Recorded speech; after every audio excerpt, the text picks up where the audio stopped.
এখানে কোনো রাজনৈতিক জমিদারি আমরা বরদাস্ত করব না। রাজনীতিবিদরা হবেন জাতির স্রেফ সেবক, এর বাইরে তাদের কোনো পরিচয় নেই। যেই বিপ্লবের সূচনা করেছেন মহানবী মুহাম্মদুর রাসূলুল্লাহ সাল্লাল্লাহু আলাইহি সাল্লাম, তার দেওয়া এই আমানতকে বুকে ধারণ করে আমরা সামনের দিকে এগিয়ে যাই। যে দেশের মানুষের ঘুম ভাঙে আজান শুনে, সেই দেশের মানুষের অন্তর থেকে বিশ্বাস এবং বোধ ছিনিয়ে নেওয়া অত সহজ নয়। এই জায়গাটার মূল অনেক গভীরে। এটি ব্যঙ্গের ছাতা নয়, আস্তে করে তুলে ফেলা যাবে। এটি 1000 বছরের বটবৃক্ষ, তার মূল অনেক গভীরে, টান দিলেই উপড়ে ফেলা যাবে না। এই 15.5 বছর বহু কসরত করা হয়েছে, বিভিন্ন সংস্কৃতি আমদানি করা হয়েছে, চাপিয়ে দেওয়ার চেষ্টা করা হয়েছে। আপনারা দেখেছেন এক রাতে সমস্ত চাপিয়ে দেওয়া সংস্কৃতি ধ্বংস হয়ে গিয়েছে। মানুষের দেহের উপর জোর চলে, চাবক চলে, মনের উপর জোর এবং চাবক অচল। মন মানুষের সবসময় তাজা থাকে, আর সংস্কৃতির সাথে মানুষের সম্পর্ক হচ্ছে মনের সম্পর্ক। আমি সংস্কৃতি অঙ্গনের এই সমস্ত যোদ্ধা ভাইদের প্রতি সম্মান জানাই এবং আহ্বান জানাই। কোনো স্বৈর শাসকের লাল চক্ষু যেন তাদের কলমকে থামায় দিতে না পারে, তাদের কণ্ঠকে যেন স্তব্ধ করতে না পারে।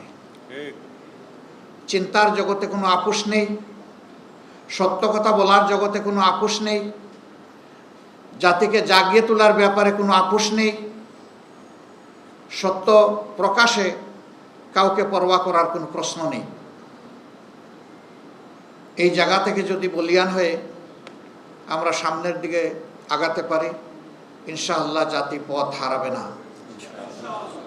কিন্তু জাতির এই পাহারাদাররা, মনস্তাত্ত্বিক পাহারাদার যারা, তারা যদি তাদের দায়িত্ব সঠিকভাবে পালন না করেন, তাহলে এই জাতি বেশি দূর আগাতে পারবে না। আসুন আমরা মানব জাতির মুক্তির মঞ্জিলের জন্য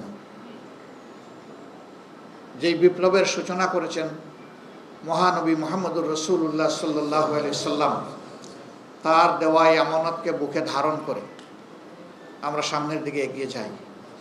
ইসলাম শুধু মুসলমানের জন্য নয়, আল্লাহ তাআলার অ্যাপ্রোচ হচ্ছে শাহরু রমাদানাল্লাযী উনজিলা ফীহিল কুরআন হুদাল লিন্নাস। পবিত্র রমজান মাসের কথা আল্লাহ উল্লেখ করে বলছেন, কোরআন এই মাসে নাজিল করেছি গোটা মানবতাকে পথ দেখানোর জন্য। এই মানবতার মধ্যে সবাই আছে।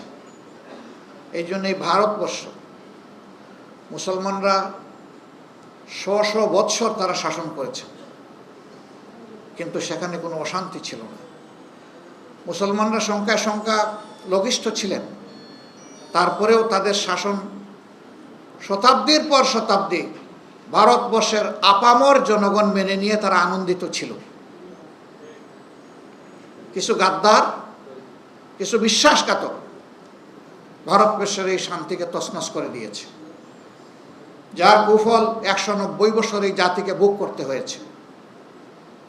তারপরেও স্বাধীনতা পেয়েও আমরা স্বাধীনতা পেলাম না। এরপরে আবার আমরা স্বাধীন হলাম, তার স্বাদ ভোগ করতে পারলাম না। বঞ্চিত এই জাতিকে এখন জাগতেই হবে। অধিকার কেউ গড়ে এনে দিবে না, লড়াই করে আদায় করতে হবে।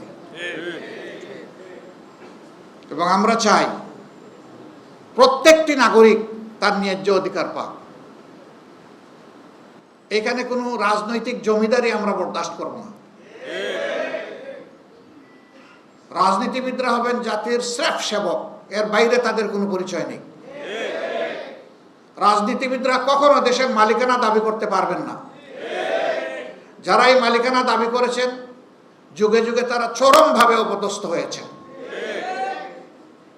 যারা এই দেশের মানুষকে নিজেদের প্রজা মনে করেছেন, আল্লাহ তাদের সম্মান উঠিয়ে নিয়েছেন।